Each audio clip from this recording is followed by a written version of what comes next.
¿cómo haces para que puedas tener una utilidad muy cercana a esa, pero poniendo menos plata?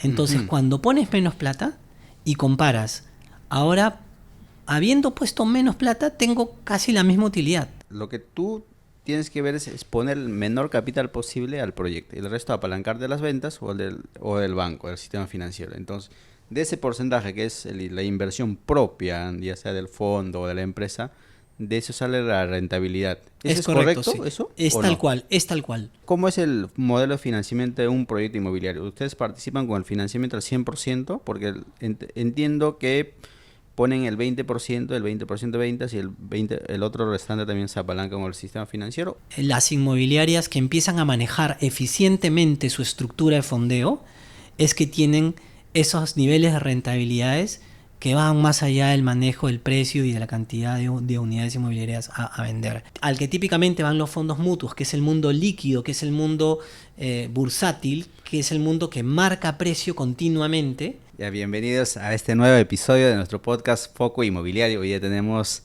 a un invitado de lujo, Aldo Fuertes, partner y CEO de Core Capital Safi. Bienvenido, Aldo, un gusto tenerte acá. Más bien gracias por recibirnos en tu oficina. Creo que acá ya somos ya frecuentes porque ya es la quinta vez que grabamos.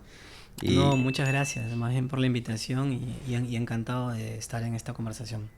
Aldo, para comenzar, cuéntanos un poco acerca de la larga trayectoria que ya tienes, ¿no? Por ejemplo, Marcelo me comentó que tú eres una de las personas más entendidas en este tema de las finanzas, de la estructuración de fondos de inversión para proyectos inmobiliarios o los distintos fines que tienen estos fondos de inversiones. Sí, mira, bueno, casi toda mi vida profesional he estado vinculado al mundo de las finanzas y particularmente al mundo de las inversiones y también al mundo de los fondos de inversión, ¿no? Sea al inicio tomando contacto con fondos o con vehículos de inversión, o sea luego posteriormente ya estructurando, liderando fondos o administradoras de fondos de inversión, ¿no? Sí, el interés siempre ha estado en cómo hacer para que los capitales o los excedentes de personas, instituciones, grupos empresariales puedan aglutinarse y juntos invertir en algo, ¿no? En un proyecto. Cómo se puede unir estos capitales y juntos entrar a diferentes formas de inversión. Básicamente mi experiencia ha sido en cómo resolver esta canalización de capitales de personas o instituciones y conectar, canalizar hacia proyectos, ideas, iniciativas, ¿no? En Perú, la forma más común para hacerlo es a través de fondos de inversión, pero en realidad podríamos conectar o canalizar estos capitales conjuntos de cualquier otra manera, y eso es lo bonito de estar en la parte de la estructuración finalmente de inversiones, ¿no? Que puedes tener diversos vehículos como finalmente canalizas estos capitales. Los fondos tienen una regulación bien interesante como para poder dar pie a figuras innovadoras. Hace falta todavía, creo yo, mucho que cambiar en regulación para que sea mucho más atractiva la estructuración, pero finalmente no siempre todas las inversiones tienen que o se conectan con los proyectos a través de fondos de inversión, pueden conectarse a través de diversas otras figuras, y particularmente en mi vida profesional he estado justamente tratando de conectar o de canalizar estas inversiones a través de diversas figuras, ¿no? Tú me comentabas que era complejo manejar un fondo de inversiones porque tenemos inversionistas de diferentes caracteres, diferentes necesidades que buscan cada uno sus propios intereses. ¿Cómo se maneja, no, un fondo? Ya que lo que se ve en el Perú es básicamente hacer una junta de capitales, pero tú me hablabas de la diferencia y lo de delicado que era manejar un fondo de inversiones frente a los inversionistas. Sí. Lo primero que hay que tener en cuenta cuando hablamos de fondos de inversión, yo te diría casi como que lo más importante es entender que uno va a recibir un encargo de confianza. Eso es fundamental. Más allá de la sofisticación financiera que uno pueda tener a la hora de estructurar algo, uno puede ser un excelente en una estrategia, un súper experto en una estrategia de inversión en términos financieros o, por ejemplo, en el tema inmobiliario, en términos inmobiliarios. ¿No? Pero, y ya con eso uno podría pensar, ya, hagamos un vehículo como un fondo de inversión. Pero en realidad, en la industria de fondos de inversión, eso no, creo yo, no es lo más importante. Es muy necesario, es muy importante, pero creo yo que lo más importante es entender que a la hora de invitar a inversionistas a un vehículo colectivo de inversión, como es un fondo, estás trayendo capital en un entorno de confianza. En términos técnicos hablamos de el encargo fiduciario, en el cargo de confianza, ¿no?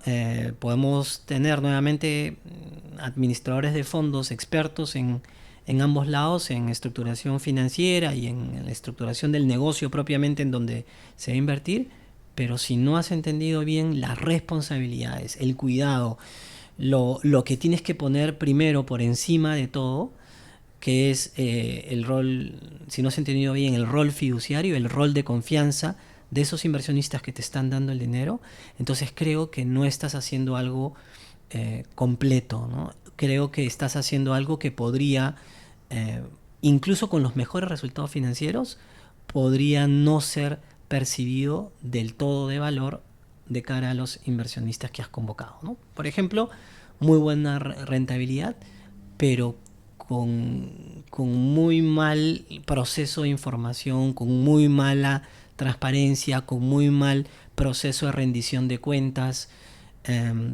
con muy mala con muy malos procesos operativos, con una mala gestión contable, etcétera. Ok, la última línea dio el rendimiento y es verdad que probablemente un buen rendimiento puede bajar el ruido a todo esto, a todas estas actividades que no pudieron haber sido hechas de una manera eficiente.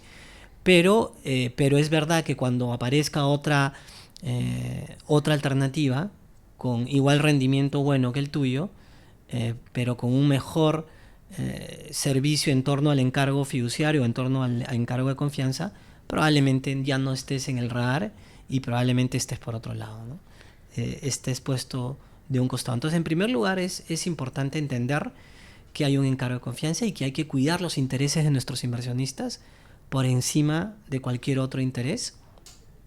En segundo lugar, sin duda, hay que entender muy bien de qué se trata el fondo, ¿no? Es decir, si estamos hablando de un fondo de inversión, por ejemplo, inmobiliario, entender muy bien el destino de esa inversión. Inmobiliario, hay diversos tipos de negocio inmobiliario.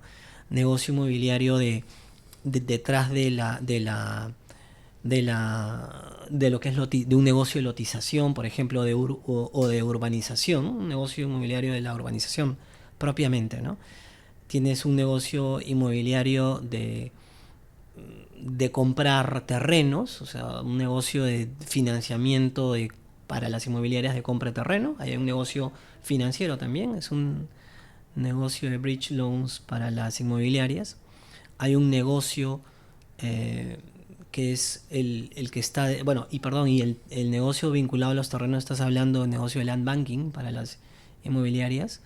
Luego tienes ya propiamente el proceso de desarrollo inmobiliario para venta, que es un negocio inmobiliario diferente al del desarrollo inmobiliario, pero para la renta, o sea, para que el desarrollador tenga el proyecto por muchos años y viva y rentabilice por los alquileres, justamente, y luego a futuro por la venta del inmueble ya con los inquilinos dentro, ¿no? Entonces, hay diversos tipos de negocio inmobiliario. Hay que entender muy bien el fondo que uno va a estructurar o los que quieren estructurar fondos, cuál es el negocio que está detrás. En este caso te he dado ejemplos de inmobiliario, pero sí también hay ejemplos de fondos de vinos, por ejemplo.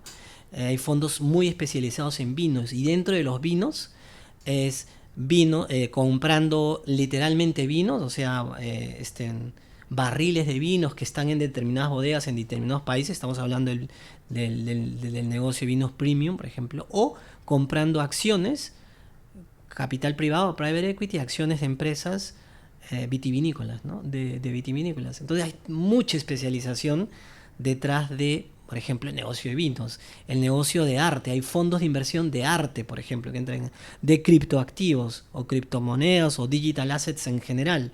Fondos, incluso en lo inmobiliario, por ejemplo, un fondo de inversión que solamente invierta en infraestructura inmobiliaria deportiva, ¿no?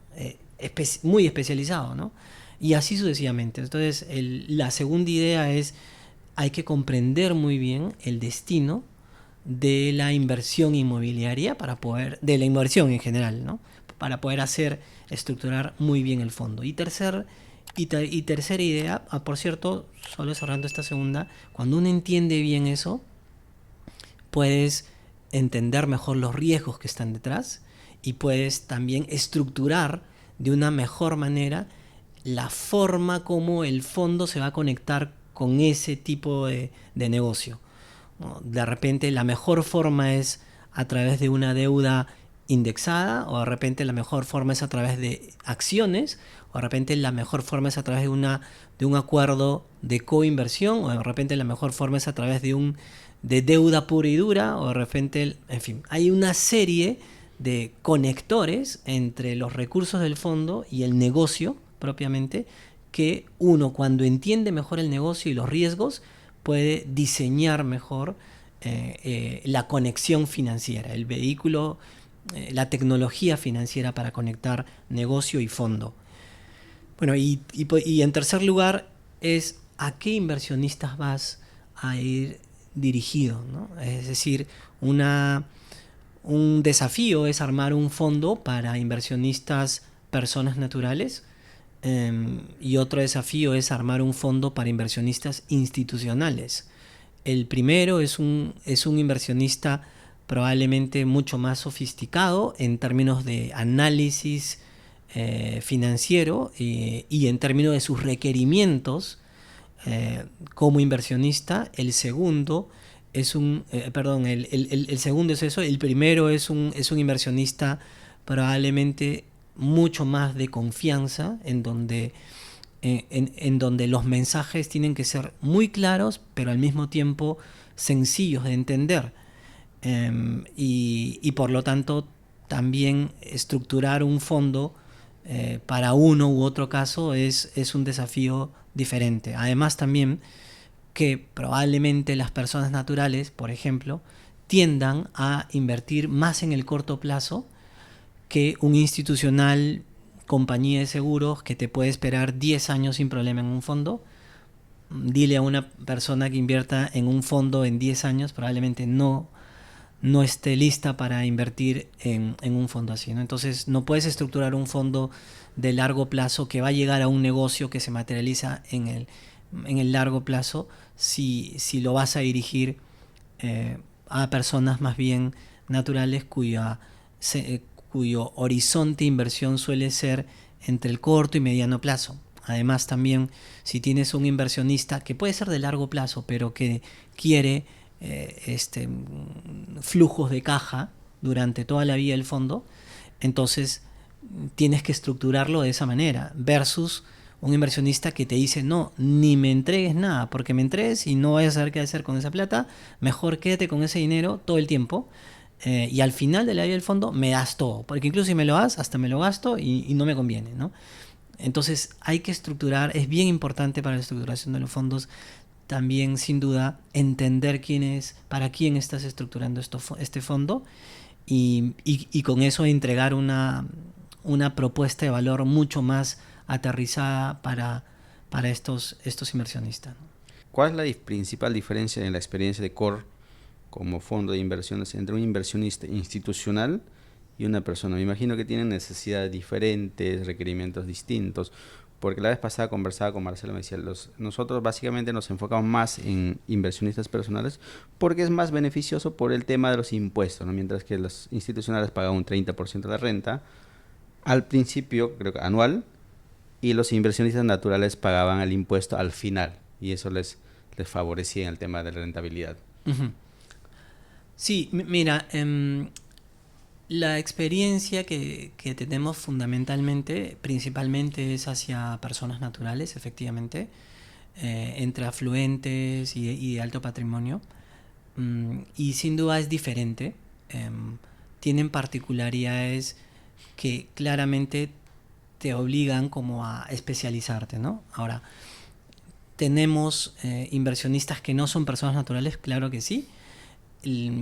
¿Por qué les hace más sentido a veces la propuesta que traemos al frente a las personas naturales? Es tal cual. Hay un tratamiento tributario en los fondos de inversión cuando tienes a personas naturales que pasa porque el fondo retiene impuestos a la persona natural cuando traslada los beneficios o las utilidades, ¿no? Y si el fondo dura 4 años y traslada las utilidades al tercer o cuarto año, entonces mientras tanto la persona no paga impuestos. Eh, Mientras no perciba las utilidades, no paga impuestos. La persona jurídica sí paga, no por lo percibido, sino por lo devengado, o sea, por lo que ya se está generando contablemente, aun cuando no mandemos las, este, las utilidades, ¿no? Aun cuando no se ejercite una política de dividendos. La persona jurídica sí anualmente tiene que incorporar el resultado y pagar impuestos. Eso lo hace sin duda diferente y eso hace que para una persona natural sea atractivo invertir en un fondo de inversión. Sin embargo, no es lo único que lo hace diferente cuando estructuramos, ¿no? Una persona, porque también tienes a personas jurídicas que no están afectas siquiera al impuesto a la renta. Por ejemplo, cuando tienes inversionistas institucionales como compañías de seguros y un determinado flujo de estas compañías de seguros están exentos de impuesto a la renta, un determinado una determinada canasta de sus inversiones están exentas de impuesto a la renta, o cuando te diriges a AFPs, a fondos de pensiones, los fondos de pensiones no pagan impuestos. Entonces, para estos dos tipos de inversionistas, o para en general, por ejemplo, fundaciones de familias, ¿no? De familias de mucho patrimonio, fundaciones que tienen excedentes y quieren invertir más allá del banco y no quieren estar expuestos al carrusel que puede significar la bolsa y están buscando métodos, o sea, oportunidades alternativas de inversión, los fondos pueden ser vehículos interesantes para ellos porque más allá del tema tributario les ayuda a diversificar, porque tributariamente ellos, las fundaciones que están inscritas como sin fin de lucro, no tienen una presión tributaria. Entonces, repito, para fondos de pensiones, para compañías de seguros, para fundaciones sin fines de lucro, el tema tributario no es el tema importante en un fondo porque siempre ellos no van a pagar impuestos. Para la persona jurídica sí es un tema, efectivamente, el tributario en un fondo de inversión, y para la persona natural sí hay un beneficio de estructurar sus inversiones a través de un vehículo como un fondo que solamente tributa cuando el fondo le manda ganancias. Y cuando el fondo le manda, si el fondo le manda ganancias en 3 años todavía, entonces en esos 3 años no tributó nada, ¿no? Entonces hay diferencias y la experiencia que tenemos es que una persona natural es un inversionista, como te decía hace un ratito, que confía mucho en ti. Es un inversionista que está viendo siempre el entorno de confianza al que va a llegar, en el que va a llegar su capital, porque finalmente es muy probable que no termine de entender a plenitud todo lo que implica esa inversión, porque pueden tener elementos financieros muy sofisticados. A diferencia de un inversionista institucional que probablemente tenga un especialista tomando la decisión de inversión en ese fondo, y además probablemente tenga un comité seguramente al cual este especialista va a tener que presentar para que sea el comité el que decida la inversión. Entonces sí hay un análisis mucho más sofisticado, mucho más complejo detrás de un inversionista institucional que detrás de una persona natural. Eso hace que las presentaciones incluso de los fondos en un caso sean en un lenguaje mucho más complejo, financiero, sofisticado, si hace falta hasta con fórmulas matemáticas que están detrás.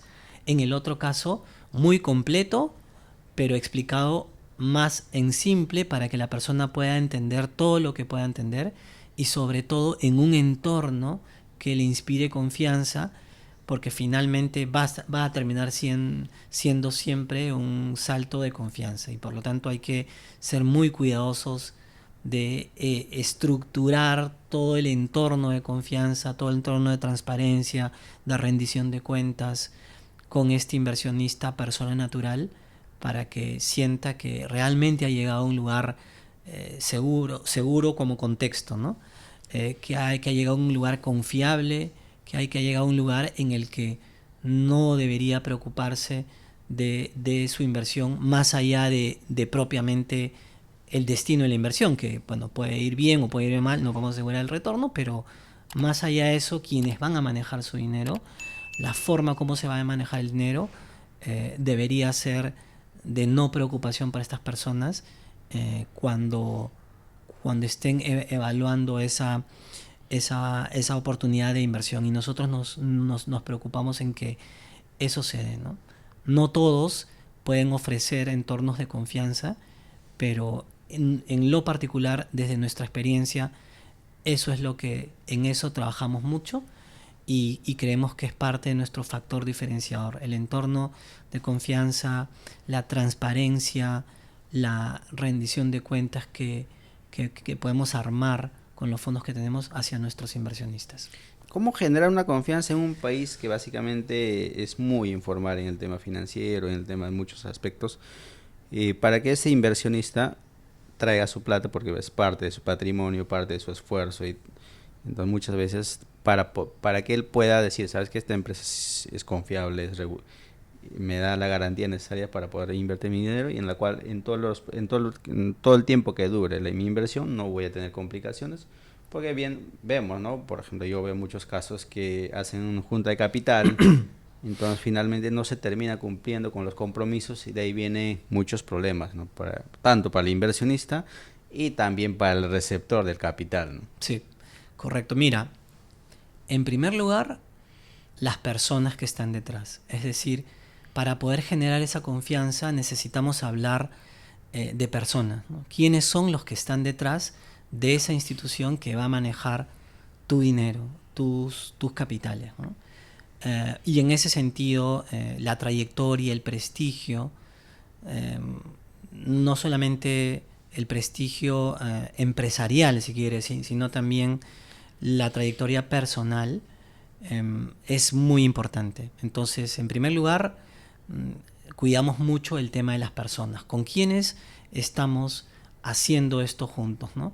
Y ahí en el grupo seguramente habrás escuchado mucho este tema de que nosotros cuidamos mucho a quienes traemos a la empresa, con quienes nos asociamos. De hecho, en la experiencia en Core hemos tenido muchas personas que se nos han acercado para, oye, mira, hagamos este fondo de esto, hagamos esto, y casi a todos les hemos dicho que no, porque nos gusta cuidar mucho la especialización que viene con esa persona, pero también la persona en sí misma, ¿no? ¿Quiénes son los que están detrás?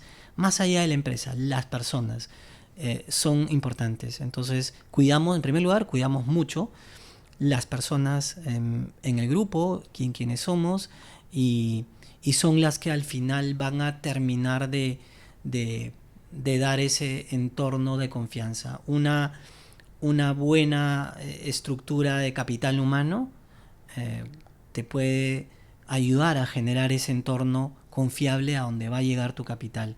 Y capital humano bueno, me refiero no solamente técnicamente hablando, que eso sin duda está descontado que tiene que existir, sino también en términos, digamos así, de honorabilidad, de calidad de persona, ¿no? Es difícil, yo sé que es un tema subjetivo, es un tema difícil de identificar, pero creemos que nosotros que para nosotros eso es importante y tenemos que ver cómo y solemos tomar buenas decisiones en eso. Personas, importante. Segundo lugar, procesos, ¿no? Los procesos que están detrás de esa empresa que va a manejar el capital. ¿Son procesos estructurados, ordenados? O la empresa recién se está poniendo a manejar capitales y recién está ensayando a ver cómo trae esta junta, cómo maneja el resultado de la junta de capitales, como tú lo mencionas, y va a aprender en el camino, ¿no? Entonces necesitamos sin duda generar o demostrar que tenemos procesos muy bien planteados, fruto de la experiencia.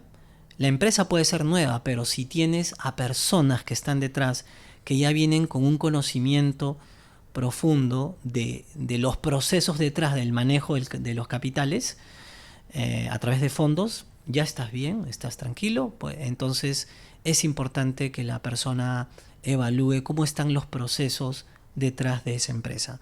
Estandarización, manuales, ¿no? Formalizaciones de procedimientos. A veces eso puede traer cierta percepción de rigidez a nuestros inversionistas, pero de alguna forma esa suerte de formalidad y algo de rigidez significa protección para nuestros inversionistas, porque no es que estamos haciéndole agujeros a todos nuestros procesos porque ya para aceptar todo, ¿no? El inversionista puede entender muchas veces cuando decimos que solo se puede hacer de esta forma, puede entender entre líneas que claro, tenemos un proceso muy planificado, muy ordenado, muy estructurado y necesitamos respetarlo. Entonces procesos es también muy importante. Gobierno, cómo se gobierna esta empresa. Las personas es fundamental, pero también cómo se gobierna, quiénes toman las decisiones, cómo está su gobierno corporativo, ¿no? Tiene directores externos no vinculados al grupo accionarial de control, no vinculados al negocio empresarial, no vinculados laboralmente. Tiene un directorio profesional, tiene finalmente, no sé, auditoría interna, autónoma, genuina, tiene mecanismos de transparencia y gestión de conflicto de interés, etcétera, ¿no? El gobierno corporativo es bien importante y dicho en sencillo, cómo se dirige y cómo se controla esa empresa. La persona tiene que debe tener esa confianza de que esta empresa tiene un sistema de gobierno realmente profesional, en donde hay ojos externos que están acompañando los aspectos estratégicos o el día a día de la empresa que va a manejar estos capitales, ¿no? ¿Cómo está su sistema de control? ¿Quién controla a quién? ¿Cómo está su sistema de riesgos en la empresa, ¿no?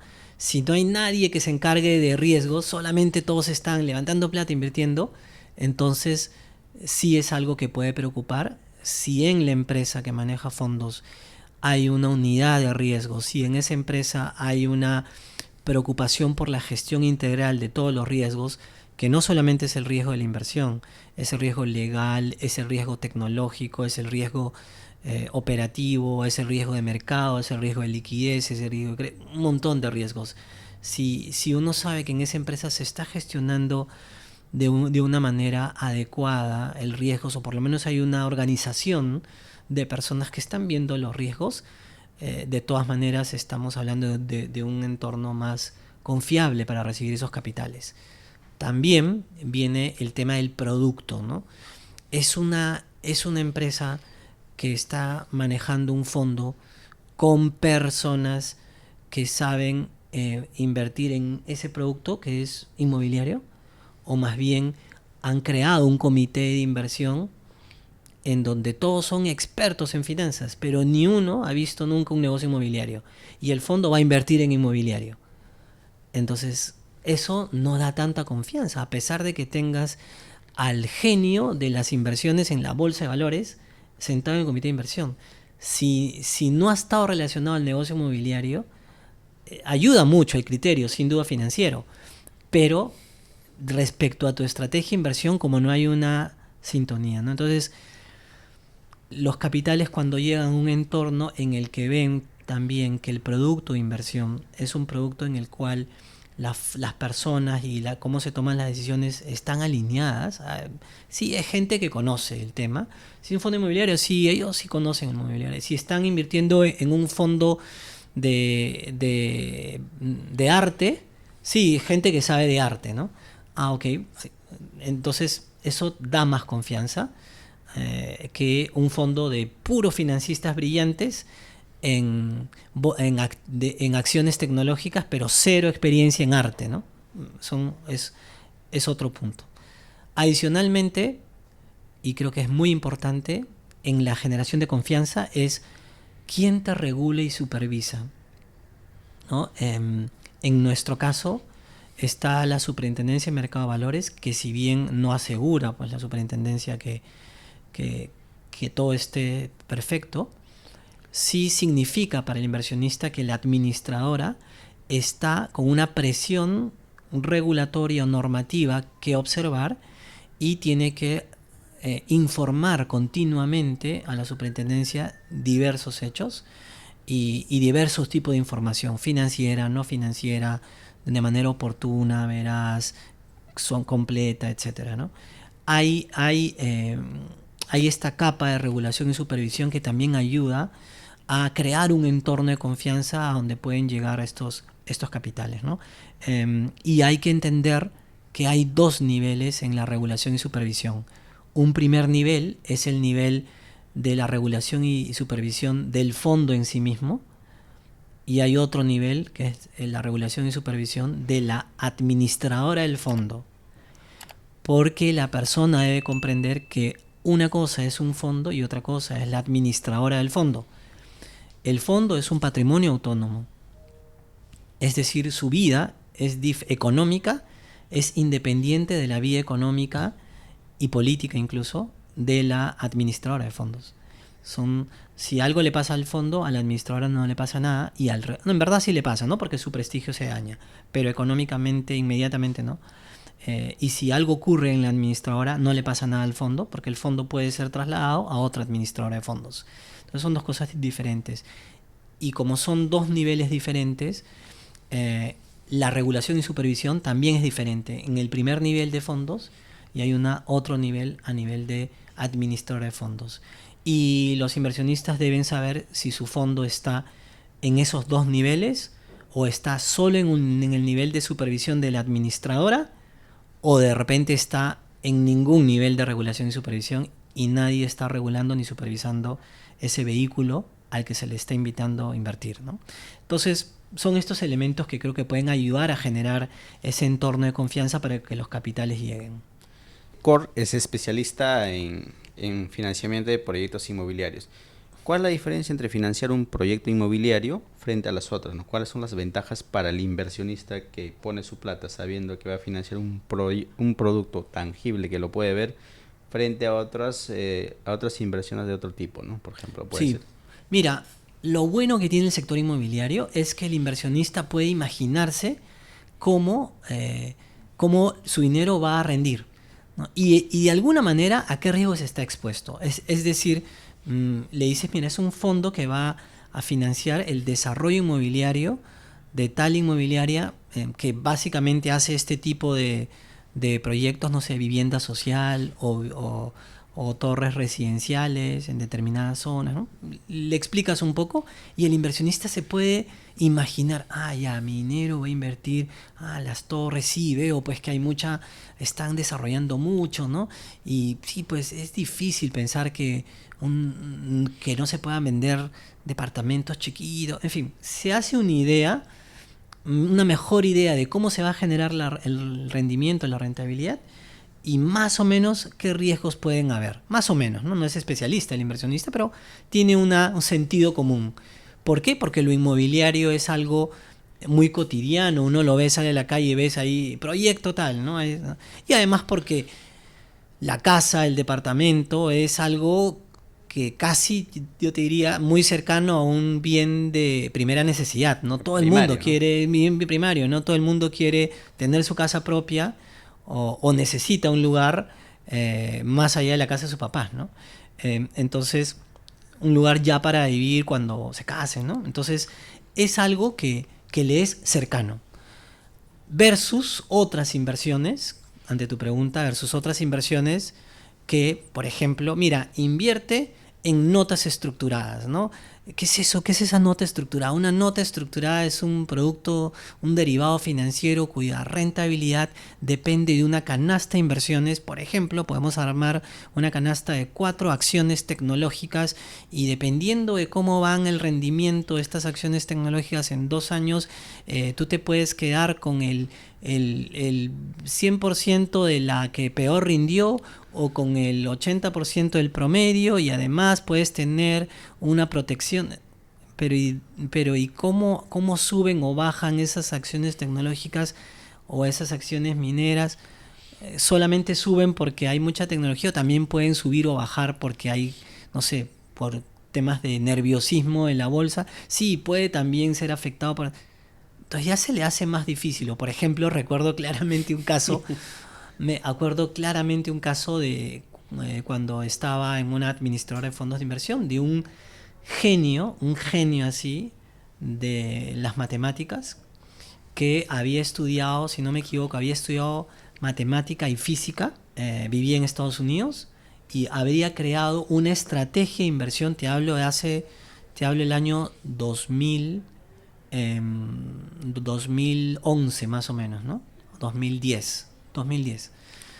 Había creado una estrategia de inversión matemática, o sea, con estadística robusta, que permitía ganarle al índice representativo de la bolsa recurrentemente, ¿no? Y yo he estudiado finanzas, no soy financista, entiendo algo de matemáticas, pero la complejidad de cómo él me explicaba que funcionaba su algoritmo, que incluso tomaba decisiones casi autónomamente, o sea, eran como robots que compraban y vendían acciones en menos de un segundo.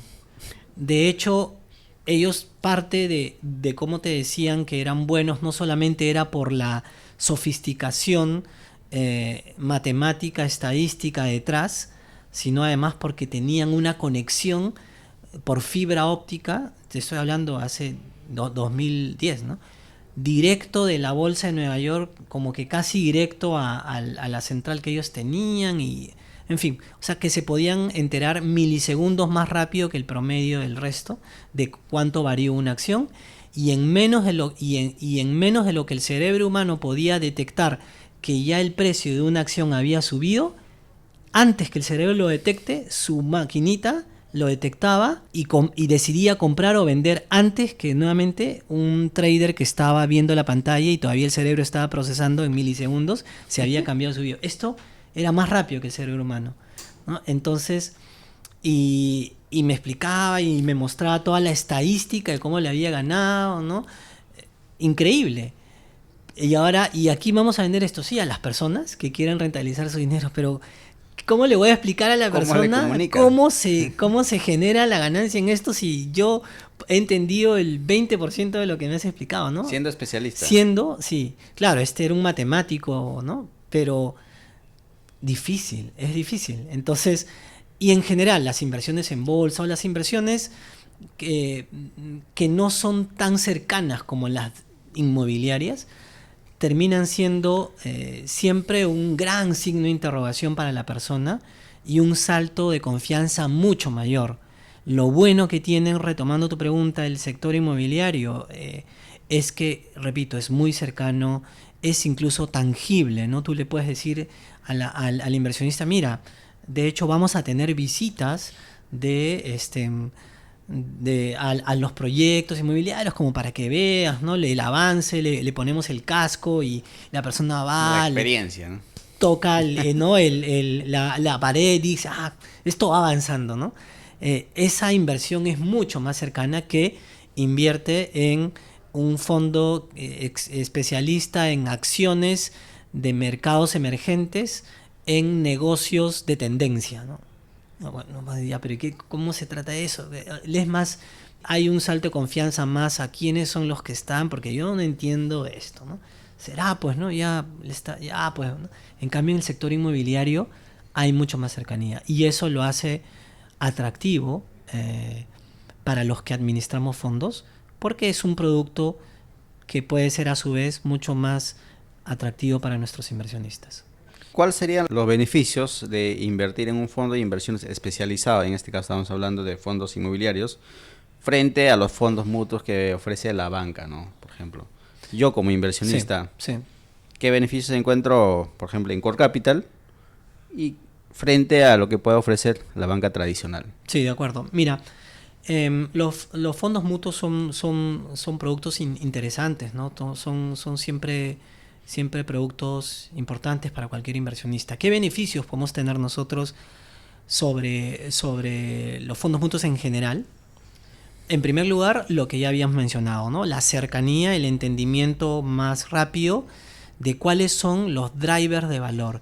¿Qué es lo que gatilla que esta inversión, nuestra estrategia, termine cumpliendo por ahí el esperado de rentabilidad, ¿no? Es más fácil identificar los gatilladores de rentabilidad versus identificar gatilladores de rentabilidad en portafolios de inversión de fondos mutuos que tienen muchas acciones, mucha sofisticación, en algunos casos sí segmentación, pero de alguna manera de sectores o giros o geografías que ya te hacen más difícil imaginarte, ¿no? Un beneficio aquí es inmobiliario Perú, tú lo ves, o si es inmobiliario en Estados Unidos, como tenemos también fondos que invierten indirectamente allá, puedes ver, Estados Unidos, pues en esta zona, en Brickell, en Miami, mira, la actividad inmobiliaria es evidente que está creciendo, ¿no? Lo otro que te ofrecen estos otros fondos, ¿cómo será? Será, pues, ¿no? Porque no suelo caminar por la calle y ver esto y lo otro, ¿no? En cambio, las torres sí, puedes percibir más rápidamente los gatilladores de valor, ¿no? Cómo se va a hacer la rentabilidad. Eso en primer lugar. En segundo lugar, también lo bueno es que no tienes ese nerviosismo o esa experiencia de montaña rusa que puede existir en algunos fondos, por ejemplo, en algunos fondos mutuos, ¿no?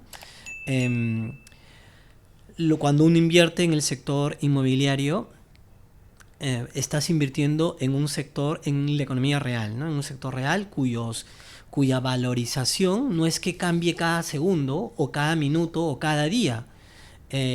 Hay novedades sobre el desarrollo inmobiliario que van afectando un poco tu valorización, pero esas novedades no son cada minuto o cada hora, y por lo tanto esas novedades no es que el precio cambie cada minuto o cada hora de lo que has invertido. No es que vamos a hacer una torre en Miraflores y ya ahorita el valor cuota de ese fondo está en 1.1 y al final del día está en 1.3 porque algo pasó y mañana va a estar en 1.1 otra vez y pasado mañana en 1.8 porque no es que haya información nueva, sustancial a cada rato, ¿no? En cambio, en el mundo al que típicamente van los fondos mutuos, que es el mundo líquido, que es el mundo bursátil, que es el mundo que marca precio continuamente, es un mundo bonito porque tienes liquidez, pero es un mundo también que esa liquidez tiene su nerviosismo. Algo ocurre, un ataque, una bomba, una comunicación, una tasa nueva de referencia, una nueva disposición y esa nueva información material se transmite inmediatamente en precios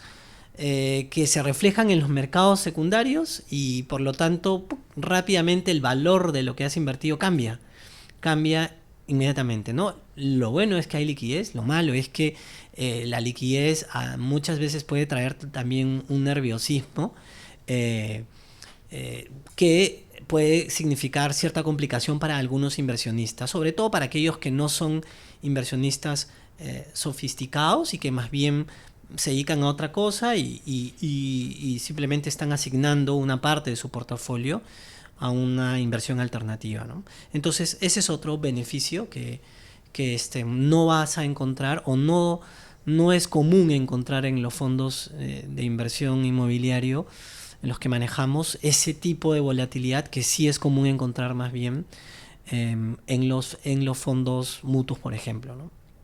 Otro punto es también que el sector inmobiliario tiene unos fundamentos muy claros que es difícil encontrar una claridad así en los portafolios, en todos los portafolios de inversión, ¿no?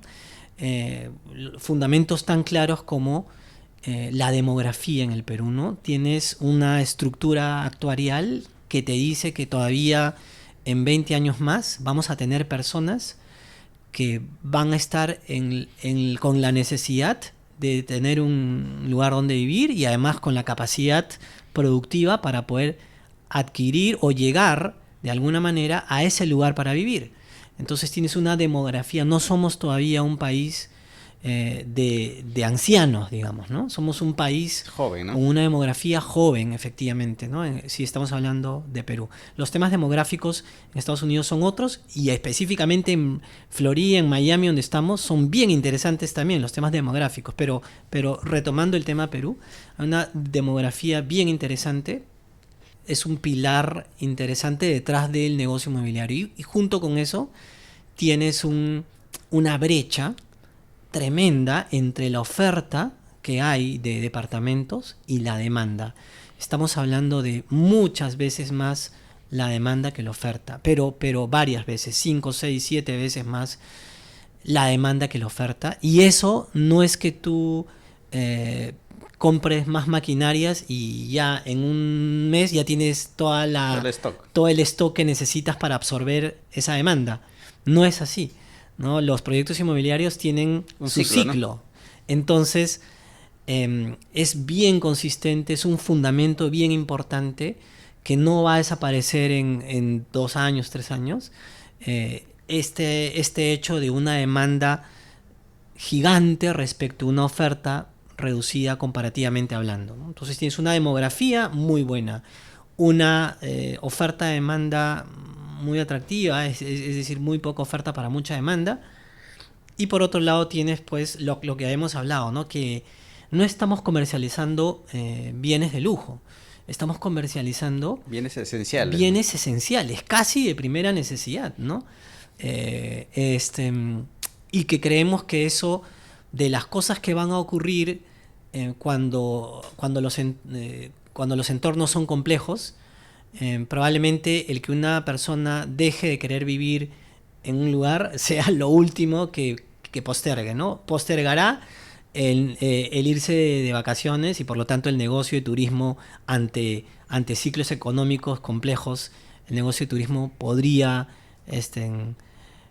ser golpeado, o de repente el sector de productos de lujo puede ser rápidamente abandonado ante entornos externos complejos. Pero el sector de vivienda, específicamente residencial, no de lujo, que es por ejemplo en donde estamos, no debería, sí se va a golpear, ¿no? Pero no estructuralmente y continuamente frente a choques externos fuertes, ¿no? O en todo caso la recuperación debe ser sin duda, como ya lo hemos visto en pandemia, que fue un choque único, o sea, bien atípico en la historia. La recuperación fue interesante y mucho mejor que en otros sectores. Entonces, ahí nomás tienes 3 elementos que te dicen, mira, más allá de la montaña rusa que no hay. ¿Qué es el Perú? A veces muchos dicen que el Perú es como la montaña rusa, ¿no? No, claro, más allá de eso, estamos frente a fundamentos muy interesantes detrás del sector inmobiliario y que vuelven interesante o beneficioso respecto a otras alternativas de inversión, que vuelven a los fondos de inversión muy, muy atractivos, ¿no? Entonces, yo creo que sin decir que los otros productos son malos y los fondos de inversión inmobiliaria son buenos, de eso no se trata, porque claramente son los fondos mutuos en general. Otras alternativas de inversión, siempre la diversificación es importante y son productos atractivos también, pero probablemente creemos que los atributos de valor que traemos para los inversionistas, persona natural detrás de los fondos inmobiliarios, son muy interesantes y que creo que pueden convencer a personas de llegar a este sector. Tú como especialista en finanzas, ¿cómo calculas el retorno de la inversión para este inversionista, ¿no? Yo pongo mi plata, son $20,000. ¿Y cómo ustedes calculan un aproximado que el retorno de su inversión de esa persona va a ser tal, ¿no? Para ofrecer un monto, por ejemplo, ahí vayamos al 15, 16%. ¿Cómo llegan a esos números? Sí, muy buena pregunta. Estos números son los números mágicos, entre comillas, ¿no? Porque uno puede decir, sí, mi fondo, su estimada rentabilidad es 10%, otro 20%, otro 30%, pero ¿cómo llegas a esos números? Efectivamente, es muy importante porque el inversionista finalmente va a ser atraído. Lo que le interesa son los números. De alguna forma por esa estimación de rentabilidad, ¿no? En primer lugar, quiero subrayar que todo lo que hacemos nosotros son estimaciones de rentabilidad. No podemos asegurar una rentabilidad porque son inversiones, ¿no? El que te asegure una rentabilidad tienes que, creo que está tomando una posición bien arriesgada. Ojalá que lo haga, digamos, profesionalmente, y si no, el inversionista tiene que preguntar cómo así me puedes asegurar. A ver, demuéstrame cómo me estás asegurando esto, ¿no? Pero bueno, en todo caso, en primer lugar, siendo muy claros, hay que ser muy claros que lo que traemos nosotros siempre son estimaciones de rentabilidad que están basadas en modelos financieros. Nosotros tenemos modelos financieros que proyectan a través de variables como ingresos, ingresos, gastos, costos y velocidades, que son ingresos y gastos, pero en determinado tiempo, o sea, velocidad de ventas. En fin, no me quiero complicar hablándoles ya en chino cuando hablemos de modelos financieros, pero la idea que sí te quiero dejar es que tenemos modelos financieros sofisticados que recogen las principales variables determinantes de los negocios inmobiliarios, que a su vez se nutre la experiencia que traemos nosotros a nivel financiero y sobre todo a nivel de negocio inmobiliario en sí mismo, ¿no? Porque nosotros formamos parte de un grupo inmobiliario y conocemos a profundidad el negocio inmobiliario, es decir, las proyecciones que hacemos y las variables que usamos y los escenarios que tenemos son basados en una experiencia y un conocimiento profundo del negocio inmobiliario, no basados en libros de finanzas que te dicen cómo hacer un modelo financiero de proyectos inmobiliarios, sino basado en la experiencia de lo que hace el mismo desarrollador inmobiliario, ¿no? Ni siquiera solamente basado en la experiencia de manejadores de fondos, sino basado en la experiencia del propio desarrollador inmobiliario, que tiene los números ahí de fuente primaria, o sea, los números vivos, ¿no? de esto. Entonces podemos identificar mejor las variables. Esos modelos tienen variables específicas, importantes, relevantes para la proyección, y podemos plantear escenarios a los que ponemos a prueba estas proyecciones, escenarios mucho más realistas con lo que pasa normalmente en las inversiones inmobiliarias. Entonces son variables, son escenarios y son flujos de proyecciones, ¿no? Y luego estos modelos financieros nutridos con esta información te van botando estimaciones de rentabilidad. Y no solamente te botan eso, sino además nos dicen qué cosa tendría que pasar y de qué magnitud como para que esas estimaciones empiecen a temblar un poco, ¿no? Entonces nos permite identificar las variables importantes de monitoreo a las que hay que estar atentos cuando hayamos invertido y hacerles ese seguimiento, ¿no? Entonces es importante. Y además estos modelos financieros no son hechos una sola vez, sino son nutridos o actualizados continuamente, de manera que le hacemos un monitoreo continuo de qué tan cerca estamos de esa banda de estimación de rentabilidad, y cualquier variación estamos anticipándonos con cierto tiempo a lo que se viene, ¿no? Y nos permite reaccionar con mayor facilidad. Entonces, en conclusión, son modelos financieros basados en información de fuente viva, fuente primaria, que es la propia inmobiliaria, y basados en mucho conocimiento y experiencia de negocio inmobiliario y de proyecciones de flujos de fondos propiamente. Y esos modelos los actualizamos continuamente, y sobre esos modelos es que nosotros llegamos a ese numerito mágico que es el que al final se le comunica al inversionista como estimación de rentabilidad. Claro, en tu experiencia de financiando varios proyectos del grupo, ¿cuál es el promedio de la rentabilidad que están manejando ustedes, ¿no? Me entiendo que varía entre 15... Sí, mira, depende mucho del... Acá se dice en el lenguaje de fondos de la cosecha del fondo, es decir, fondo en qué momento inició operaciones, ¿no? Pero si quieres podemos estar en un rango entre 13 y 15% de rentabilidad para fondos como Perú. Podemos estar entre 13 y 16 para fondos como Perú, entre 12 y 15 para fondos como fondos que invierten indirectamente en desarrollo en Estados Unidos, ¿no?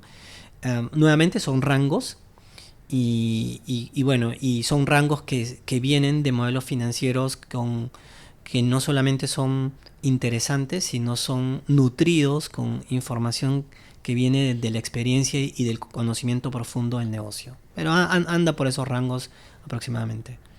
Claro, otra cosa... Perdón, sí. son rangos en dólares. Yeah. Y son rangos de rendimiento anualizado, planteados como tasa interna de retorno. Este es un término un poco técnico, pero es como el rendimiento financiero dólares anualizado que nosotros traemos para nuestro fondo, ¿no? ¿Cómo es el modelo de financiamiento de un proyecto inmobiliario? ¿Ustedes participan con el financiamiento al 100%? Porque entiendo que ponen el 20% de ventas, y el otro restante también se apalanca con el sistema financiero, o ustedes como fondo de inversiones cubren toda la inversión que requiere un proyecto como el que tienen acá, por ejemplo, en Navarrete. Claro, no. Como fondo de inversión no entramos solos con el financiamiento, sin duda alguna. Las fuentes de fondeo que tiene la inmobiliaria son, en primer lugar, el equity propiamente de los inversionistas, de los socios de la inmobiliaria. En segundo lugar entra el fondo también a aportar esa parte inicial que necesita el proyecto para sacarlo adelante. La otra fuente de fondeo son las preventas que tiene la inmobiliaria con lo que va avanzando y prevendiendo. Y finalmente está el banco, que de todas maneras siempre la inmobiliaria activa el crédito promotor, que es el crédito que finalmente facilita el banco para poder sacar adelante el proyecto. Y el banco tiene un lugar, a veces particularmente en el grupo, no es un lugar preponderante el financiamiento de promotor que use propiamente la inmobiliaria con el banco. O sea, sí es importantísimo para la inmobiliaria por el lado del crédito hipotecario, ¿no? Que finalmente le entrega el banco a los compradores, pero no es que sea gravitante el financiamiento, gravitante para la estructura de capital del fondo, del proyecto inmobiliario, el financiamiento bancario. Sin duda es importante, tiene que haber, pero es también importante, muy importante, la preventa, la llegada del fondo y bueno, y sin duda el aporte de los accionistas, ¿no? El fondo no es que entra en la estructura de capital, repito, como el único financiador de esto y el que resuelve todo el problema de necesidad de fondeo de cada proyecto en la inmobiliaria. El fondo es un jugador importante para la inmobiliaria porque le permite que los socios aporten menos capital por proyecto y puedan, por lo tanto, poner ese capital que tienen en más proyectos y no todo en uno solo. Y por lo tanto multiplica su capacidad de crecimiento. Pero no es el único fuente de fondeo, y más bien las preventas son también una fuente muy importante para Edifica de fondeo de un proyecto. Claro, eso también ayuda en la rentabilidad, me imagino, porque la vez pasada yo conversaba con una constructora y me decían, el, lo que tú tienes que ver es poner el menor capital posible al proyecto y el resto apalancar de las ventas o del banco, del sistema financiero. Entonces, de ese porcentaje que es la inversión propia, ya sea del fondo o de la empresa, de eso sale la rentabilidad. ¿Eso es correcto, correcto, sí. eso? Es ¿O tal no? cual, es tal cual. Mira, para un desarrollador inmobiliario, para que un proyecto le vaya bien, en general, ¿no? Hay muchas particularidades, algunos proyectos el terreno es más incidente que en otros, pero en general debe tener un buen terreno, sin duda. Mal terreno, como dicen por aquí también, mal terreno sin duda alguna hace un mal proyecto, pero bueno, sí, un buen terreno, un costo interesante y con un potencial de desarrollo sobre ese terreno interesante, eso es clave para una buena rentabilidad para un desarrollador, ¿no? Pero no es lo único, sin duda, ¿no? Luego tienes mayor utilidades por mayor precio o por más ingresos, es P por Q, ¿no? Mayor precio o mayor cantidad. Como te comentaba también al inicio, tú a los metros cuadrados que tienes en ese terreno, ya el Q, le puedes sacar Q, ¿no? O sea, cantidad de unidades inmobiliarias, sí, pucha, quitándole un poquito de espacio por aquí, áreas comunes menos, pero, en fin, pero tampoco puedes hacer magia duplicando las unidades inmobiliarias que puedes sacar a un espacio específico, a un terreno específico, ¿no? Así que el Q está medio limitado como desarrollador si quieres rentabilizar al máximo un proyecto, ¿no? El precio tampoco es que tú tengas el manejo completo, hay mucha competencia, hay un manejo de precios que no es así de sencillo, ¿no? Entonces no es que tú tengas un manejo, quiero ponerle el precio que quiera para tener la mayor utilidad posible, eso no existe, ¿no? Y más en entornos competitivos como los que estamos ahorita. Entonces el precio de mi alimentación, entonces, ¿qué te queda? Controlar los costos, ya, pero tampoco puedes eliminar costos, ¿no? Los controlas hasta un punto razonable y listo, ¿no? Entonces, casi el inmobiliario no tiene mucho más que rentabilizar un proyecto, a menos que, bueno, eso, ¿no? Que tu terreno sea bueno, que el precio sea el mejor posible, con la mayor cantidad posible y el menor de unidades y el menor costo posible. Pero ahí tienes como, esos son tus grados de libertad. Pero si quieres algo sustancialmente impactante para el retorno, para el inmobiliario, tienes que venir por el lado financiero. O sea, ¿cómo haces para que puedas tener una utilidad muy cercana a esa, pero poniendo menos plata? Entonces, cuando pones menos plata y comparas, ahora, habiendo puesto menos plata, tengo casi la misma utilidad. Ahí sí todos los indicadores cambian. Entonces, ya no es tanto precio, ya no es tanto Q, o sea, cantidad de unidades que le puedes sacar, ya no es tanto el terreno. Es importante, sin duda, pero ahora el tema es el negocio financiero. ¿Cómo hago para que poniendo menos plata tenga casi la misma utilidad? Y ahí viene justamente la gestión financiera detrás del negocio inmobiliario. Y por eso es que muchas veces se dice pues que un negocio inmobiliario es fundamentalmente un negocio financiero, si uno quiere hablar de retornos interesantes, más allá de lo tradicional que es precio, cantidad, ¿no? Y control de costos, que eso es lo básico, ¿no? Y por eso es que las inmobiliarias que empiezan a manejar eficientemente su estructura de fondeo es que tienen esos niveles de rentabilidades que van más allá del manejo del precio y de la cantidad de unidades inmobiliarias a vender. Y eso hace que un inmobiliario pueda crecer más rápido, no solamente por las mejores utilidades, sino en suma, ¿no? Sino porque con la misma plata ahora puedes hacer más proyectos porque pongo menos a cada proyecto. Si tenía 100, ahora esos 100 pongo, no sé, 25 aquí, 25 acá, 25 acá, 25 en 4 proyectos, y con la otra dinero casi obtengo una utilidad, no igual, pero interesante. Pero si lo comparo contra la menor plata que he puesto, sí es increíblemente rentable. Entonces la magia del desarrollo para un desarrollador inmobiliario no es únicamente el precio y la cantidad, sino la estructuración financiera del proyecto. ¿Qué tan complejo es estructurar financieramente un proyecto inmobiliario? Porque sabemos que los commodities como el fierro, el cemento, el acero, todo eso varían constantemente, ¿no? Sí. Porque hay muchos dicen que por eso es tan complejo para los desarrolladores modificar los precios, ajustar los precios. Sí, sí, mira, de las cosas que pueden ocurrir y que pueden dañar fuertemente a un desarrollo inmobiliario, o sea, en términos de negocio para el desarrollador, bueno, uno es que te encuentres, estás excavando y te encuentras con una, no sé, pues vestigios ahí Arqueológico, ¿no? arqueológicos, ¿no? Y puede retrasar todo o imposibilitar en algunos casos, ¿no? Lo otro es presión social, en fin, vecinos, qué sé yo, o multas, lo que ya se conoce.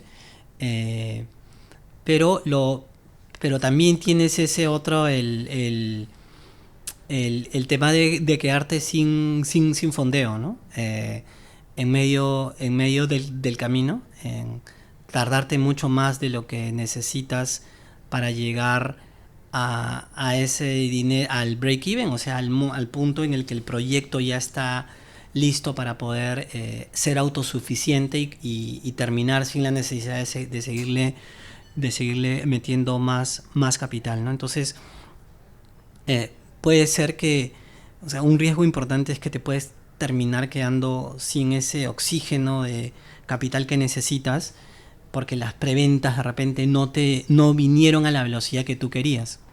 Entonces, hay que tomar en cuenta eso.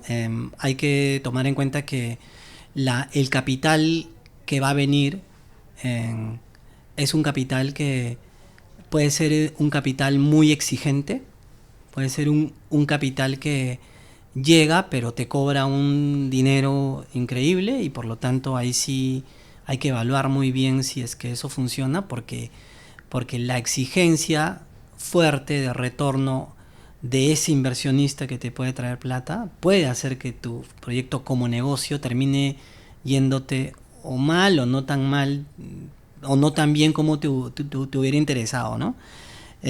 O incluso te pueden poner condiciones, ese capital, te puede poner condiciones que finalmente dices, bueno, con estas condiciones ese inversionista se lleva toda la utilidad y no corre nada de riesgo, y yo me llevo casi nada y corro todo el riesgo.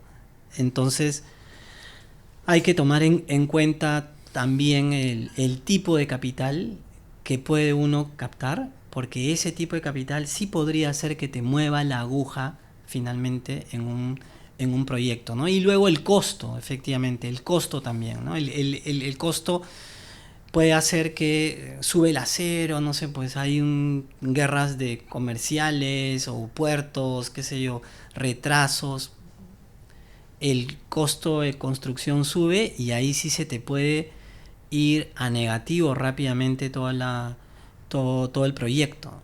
Entonces, ¿cómo se hace ahí? Bueno, particularmente cómo hace el grupo Edifica. El grupo trabaja con una metodología que tiene internalizada Productiva, que es la constructora del grupo, que le llaman precio meta.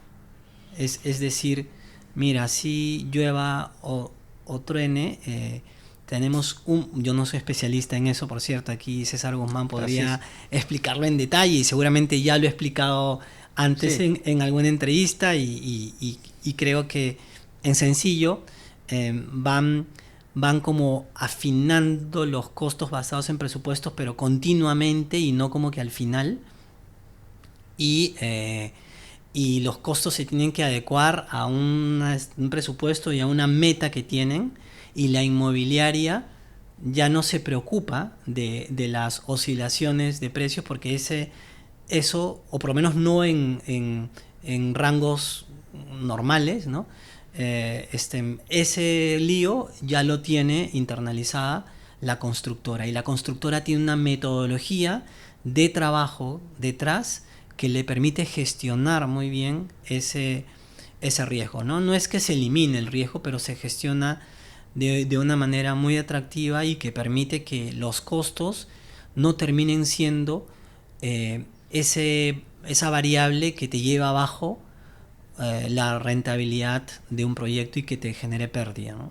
Eso es algo muy bueno que tiene el grupo y que lo tiene implementado la constructora, y que finalmente hace posible que se gestione bien una variable que otras inmobiliarias probablemente todavía les es problemático. No, ya que me comentabas qué tan importante es tener un socio adecuado. Me comentabas que Core Capital nació en Avión. Ah, sí, Y sí, sí. entonces, para ti como empresario y especialista en temas finales, ¿qué tan importante es tener con el socio una filosofía, un pensamiento similar, o es mucho mejor que el otro maneje otros temas y tú tengas otra especialidad?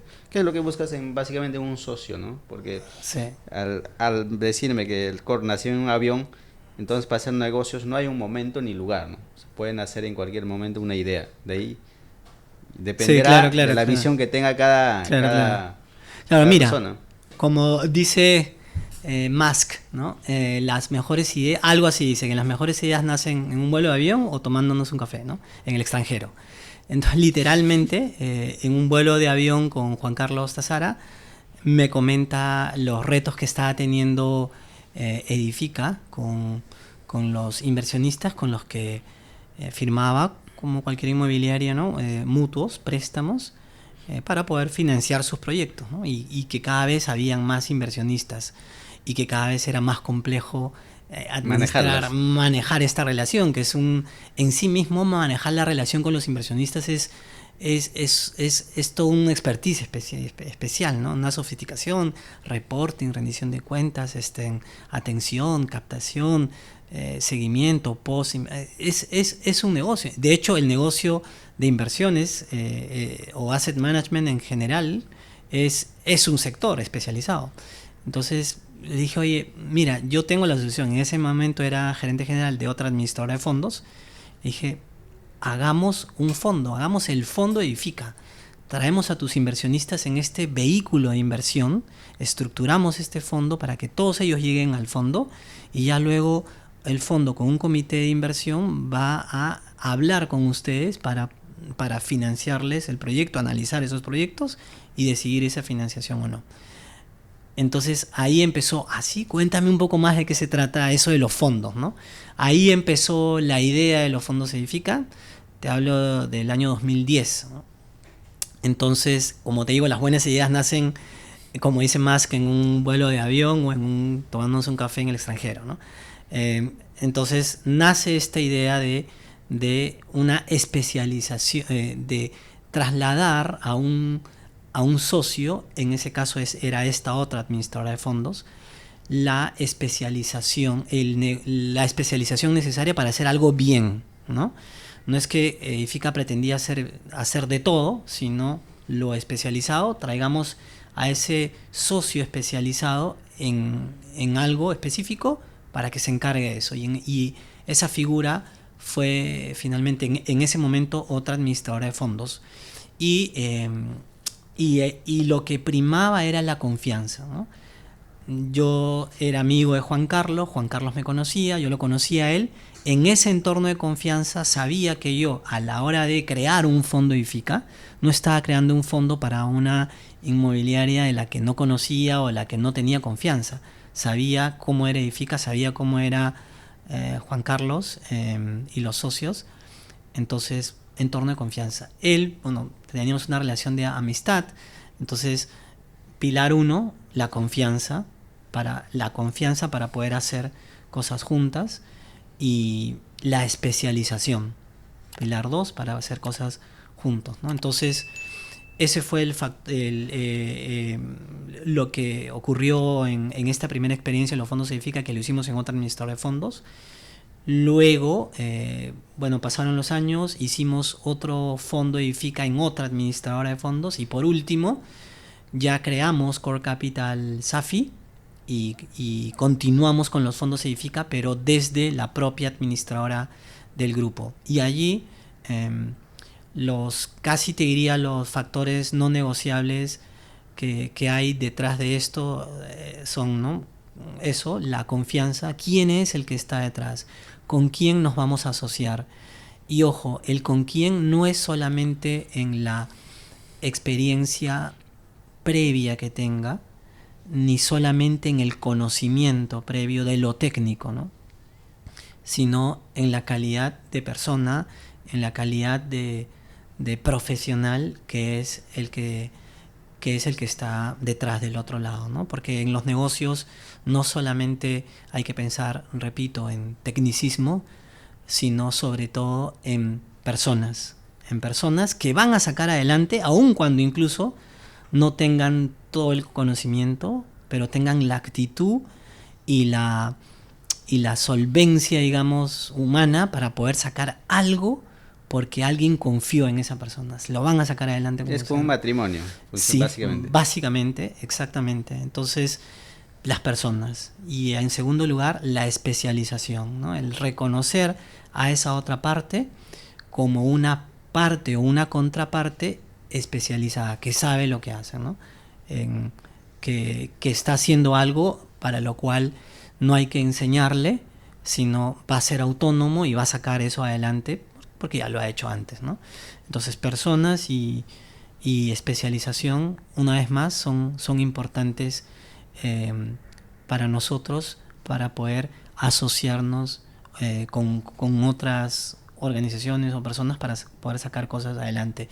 Y sin duda que compartan nuestros valores, ¿no? Nuestros valores éticos, nuestros valores no negociables, porque más allá de la rentabilidad de corto plazo está nuestra reputación, que es de largo plazo, y eso es un no negociable, y eso implica que pensemos mucho con quién nos vamos a asociar antes de dar un paso.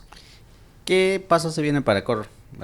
Aldo, me imagino que tiene muchos proyectos al futuro, pero también quería saber, ¿no? ¿Cómo ves el panorama de lo que se viene el otro año? Tenemos elecciones, porque cada vez que hay elecciones en el Perú hay mucha incertidumbre, ¿no? La última elección había una fuga de capitales muy interesantes, creo que se hablaba de 15.000 millones, de las cuales no retornaron.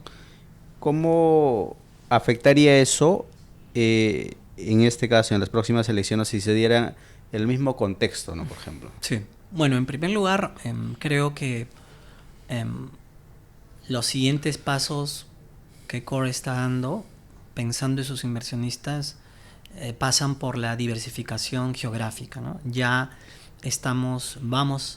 ofrecemos siempre fondos inmobiliarios Perú, en donde llueva o truene, sabemos de la calidad de desarrollador inmobiliario que se Edifica. 20 años el grupo Edifica ha pasado, ¿no? En los últimos 10 años hemos tenido 7 presidentes de la República, en los últimos 10 años. Brutal, ¿no? O sea, es un desarrollador inmobiliario que sabe hacer negocios inmobiliarios en contextos de alta complejidad política social, ¿no? Luego, en contextos pandémicos. Hemos pasado pandemia, hemos pasado crisis inmobiliaria internacional y crisis inmobiliaria Perú. Y es un grupo entonces que ha pasado muchos choques externos e internos, y es un grupo que sabe cómo seguir permaneciendo en el tiempo en un negocio que conoce a profundidad, que es el inmobiliario. Entonces, tenemos a Perú de todas maneras, con cada vez más experiencia, y eso en términos financieros significa mucho más probabilidad de obtener retornos y gestionar mejores los riesgos, ¿no? De obtener los retornos que estimamos, gestionando bien los riesgos, porque nos hacemos cada vez más especialistas en algo, ¿no? Y Perú se conoce las zonas y la especialización y el formato que tiene Edifica, que es recurrente, siempre el mismo.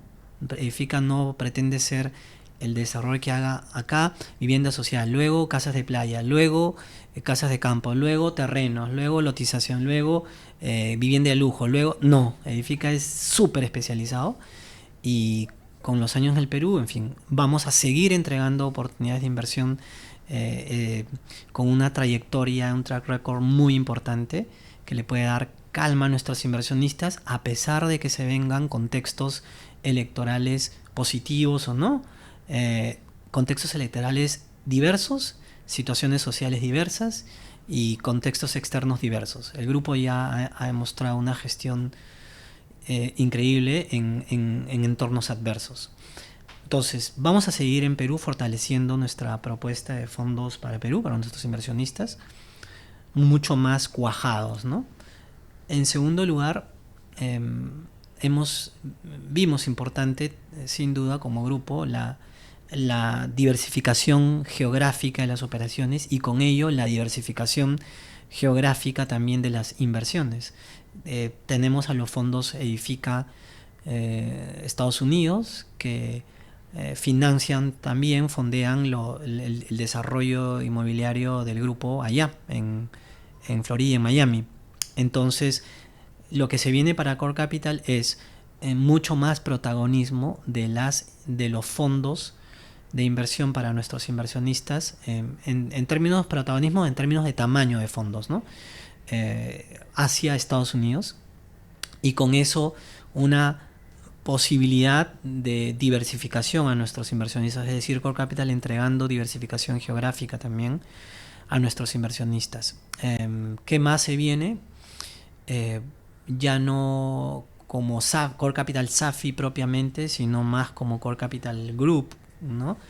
Es la diversificación de fondeo nuestro también, ya no solamente Perú, sino ver cómo se puede aterrizar en otras ciudades importantes de la región. De hecho, ya hemos aterrizado en Colombia desde Core Capital Group, aliados con una empresa importantísima de primer nivel en Colombia que está autorizada, regulada y supervisada por la superintendencia de allá para poder administrar fondos de inversión de capital privado.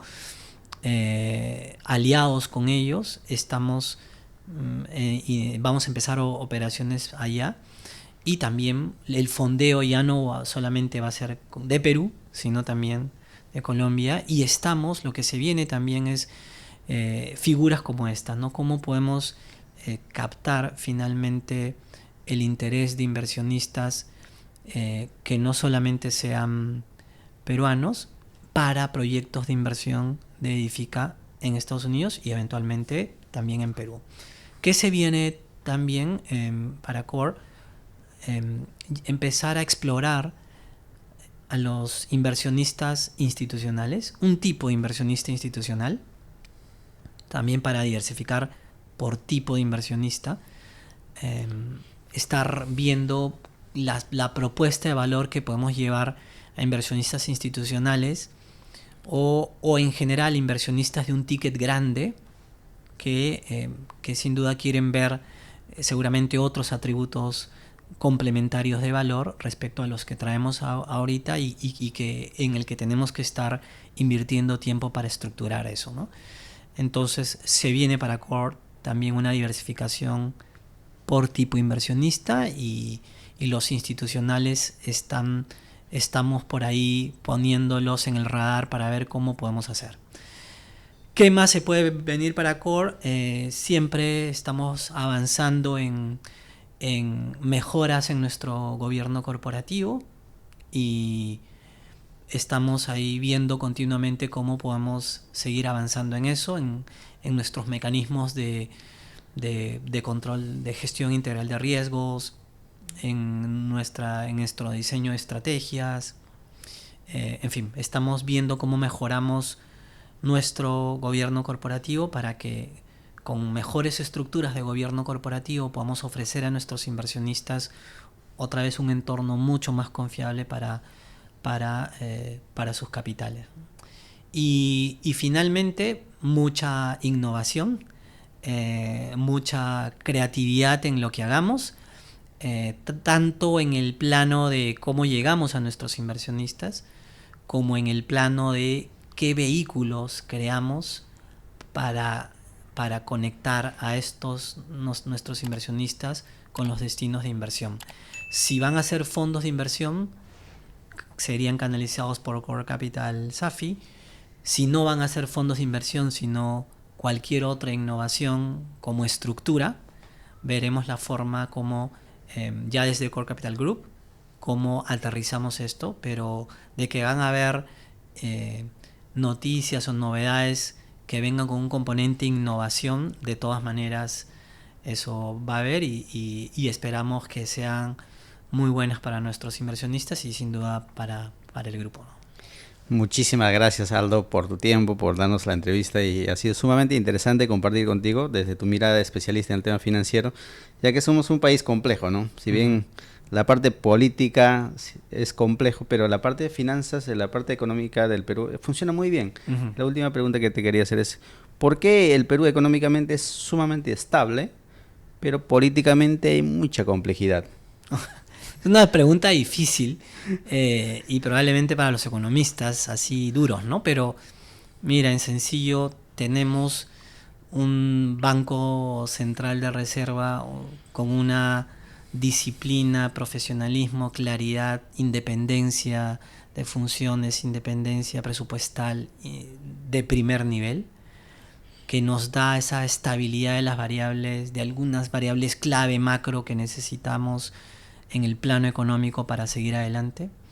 Creo que uno de los pilares de esta, digamos, de este continuo solidez económica de la variabilidad pasa por eso, por el Banco Central de Reserva. También es verdad que tenemos como economía sectores que siempre nos salvan, como el minero, ¿no? El sector minero, con sus vaivenes por los precios internacionales, igual es un sector básico y pilar para la economía peruana y ha estado muy bien, contribuye muchísimo al Producto Bruto. Tenemos también, si bien no tenemos institucionalidad, tenemos una cultura de empresarial por seguir adelante, por hacer cosas a pesar de la adversidad y por gestionar proyectos en entornos complejos que nos ha enseñado toda la historia del país. Importante, probablemente un empresario americano saldría disparado de aquí. Los empresarios locales ya tienen cuero suficiente como para poder navegar o tener este tipo de entornos complejos, o navegar por estos mares turbulentos, ¿no? En donde hemos pasado muchos años atrás situaciones de hiperinflación, que contablemente cómo registrar estas variaciones de precios, ¿no? Precios que cambiaban brutalmente en la mañana y en la noche. Los empresarios ya pasaron esto. Si bien obviamente el impulso empresarial se golpea cuando tienes esta falta de institucionalidad o estos vaivenes políticos, sociales, sin duda se golpea, pero hay de todas maneras siempre un grupo empresarial, desde los emprendedores de microempresas hasta el empresario ya viejo que ya sacó cuero y sabe navegar por estos mares, que dice, bueno, sí, pues así somos, sigamos adelante, ¿no? Tenemos algo de eso, evidentemente. Una vez más repito, se repliega la inversión, pero tenemos esa base de empresarial desde el chiquito hasta algunos grandes que están acostumbrados a hacer empresa en entornos muy adversos, tenemos también no sé, sectores que creemos que, potenciados con la creatividad que nos caracteriza a los peruanos, son increíblemente interesantes, y creo ahí que eso siempre empuja, sea la creatividad cuando llega a sectores, la innovación cuando llega a sectores clave en las economías, sigue empujando para adelante, y al peruano no le falta creatividad, estamos en eso, y bueno, así que el sector empresarial también se beneficia de la capacidad de innovar de los peruanos que traemos casi en el ADN, ¿no? Entonces hay varios factores de estos. No es una respuesta fácil, pero algunos o varios de estos factores son los que pueden explicar que vamos ahí adelante, a pesar de que en los últimos 10 años, como te decía hace un rato, hayamos tenido 7 presidentes de la República, ¿no? Sí, genial, Aldo. Muchísimas gracias por todo el tiempo, Aldo. Gracias. Esto ha sido todo por hoy día. Síganos en nuestras redes sociales. Y también, Aldo, déjanos tus redes sociales para que la gente, creo que compartas Sí, contenido en LinkedIn, para que la gente pueda aprender del rubro financiero, ¿no? De un sí, especialista, ¿no? sí, ahí te paso luego mi dirección LinkedIn, pero en LinkedIn estoy, ustedes ponen Aldo Fuertes, ahí estoy con partner de Core Capital. Muchísimas gracias. Esto ha sido todo por hoy. Síganos en nuestras redes sociales.